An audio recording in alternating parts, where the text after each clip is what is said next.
നമസ്കാരം. ഓട്ടപ്രദർശനത്തിലേക്ക് എല്ലാ പ്രേക്ഷകർക്കും സ്വാഗതം. നടക്കാൻ പോകുന്ന ലോക്സഭാ തെരഞ്ഞെടുപ്പിനൊപ്പം ചില സംസ്ഥാനങ്ങളിൽ നിയമസഭാ തെരഞ്ഞെടുപ്പും നടക്കുകയാണ്. അതിലൊരു സംസ്ഥാനമാണ് അരുണാചൽ പ്രദേശ്. അരുണാചൽ പ്രദേശിൽ 60 അംഗ നിയമസഭയാണ്. ഇപ്പോൾ ഭരിക്കുന്നത് BJP ആണ്. 2019 നടന്ന തെരഞ്ഞെടുപ്പിൽ ഈ 60 അംഗ നിയമസഭയിൽ 41 സീറ്റുകൾ നേടിക്കൊണ്ടാണ് BJP ഉജ്ജ്വല വിജയം നേടിയത്. 2019 ശേഷം 2024 ഈ ലോക്സഭാ തെരഞ്ഞെടുപ്പിനോടൊപ്പം അരുണാചൽ പ്രദേശിലെ നിയമസഭാ തെരഞ്ഞെടുപ്പും നടക്കുകയാണ്. 2024 ലോക്സഭാ തെരഞ്ഞെടുപ്പിൽ BJPക്ക് മുന്നിൽ വലിയ ലക്ഷ്യങ്ങളാണുള്ളത്. 400-ലധികം സീറ്റുകൾ നേടി അധികാരത്തിൽ 3ാം തവണയും തിരികെ എത്തും എന്ന് പ്രധാനമന്ത്രി നരേന്ദ്രമോദി പ്രഖ്യാപിച്ചു കഴിഞ്ഞു. അദ്ദേഹവും അദ്ദേഹത്തിൻ്റെ ടീം അംഗങ്ങളുമെല്ലാം ഇന്ത്യ മുഴുവൻ യാത്ര ചെയ്ത് വലിയ രീതിയിലുള്ള തെരഞ്ഞെടുപ്പ് പ്രചരണം നടത്തിക്കൊണ്ടിരിക്കുന്നു. രാജ്യത്ത് തെരഞ്ഞെടുപ്പിൻ്റെ പ്രഖ്യാപനമുണ്ടായി. പല ഘട്ടങ്ങളിലായി നടക്കുന്ന തെരഞ്ഞെടുപ്പിൻ്റെ ഫലപ്രഖ്യാപനം ജൂണിലാണ് ഉണ്ടാവുക. എന്നാൽ ജൂൺ വരെ കാത്തു നിൽക്കാതെ തന്നെ ഇപ്പോൾ ഫലങ്ങൾ വന്നു തുടങ്ങിയിരിക്കുന്നു. 6 BJP സ്ഥാനാർത്ഥികൾ എതിരില്ലാതെ തിരഞ്ഞെടുക്കപ്പെട്ടിരിക്കുന്നു എന്ന വാർത്തയാണ് വരുന്നത്.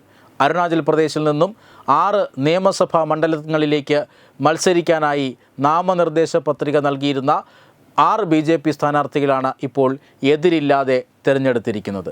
കഴിഞ്ഞ ദിവസമായിരുന്നു, അതായത് മാർച്ച് 28-ാം തീയതിയായിരുന്നു സൂക്ഷ്മ പരിശോധന. സ്ഥാനാർത്ഥികളുടെ നാമനിർദ്ദേശ പത്രികയുടെ സൂക്ഷ്മ പരിശോധന നടന്നത്. ഈ സൂക്ഷ്മ പരിശോധനയ്ക്ക് ശേഷമാണ് എതിരില്ലാതെ തിരഞ്ഞെടുക്കപ്പെട്ടു എന്ന പ്രഖ്യാപനം വന്നത്. ഈ 6 പേരിൽ 5 പേർക്കുമെതിരെ NPPയോ കോൺഗ്രസോ അവിടെ സ്ഥാനാർത്ഥികളെ നിർത്തിയിരുന്നില്ല.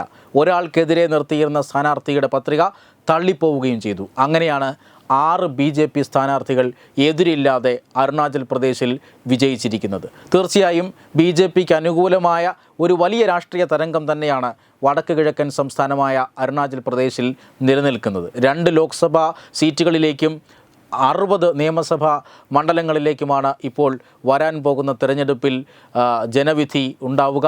നമുക്കറിയാം, അരുണാചൽ പ്രദേശ് രാഷ്ട്രീയത്തിൽ കഴിഞ്ഞ ഈ അടുത്ത കാലത്തായിട്ടാണ് NPPയുടെ 2 MLAമാരും കോൺഗ്രസിൻ്റെ 3 MLAമാരും BJPയിലേക്ക് വന്നത്.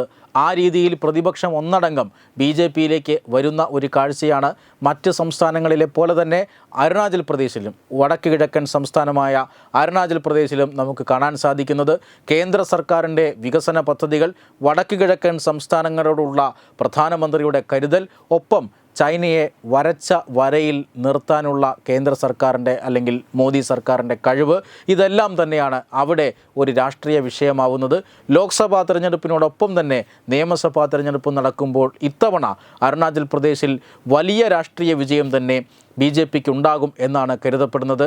അതിൻ്റെ ആദ്യപടിയായിട്ടാണ് ഇന്ത്യയൊട്ടുക്കും BJPയുടെ വിജയം ഇതാ തുടങ്ങിയിരിക്കുന്നു എന്ന് തന്നെ പറയാവുന്ന തരത്തിൽ 6 നിയമസഭാ സ്ഥാനാർത്ഥികൾ അരുണാചൽ നിയമസഭയിലേക്ക് തിരഞ്ഞെടുക്കപ്പെട്ടിരിക്കുന്നു.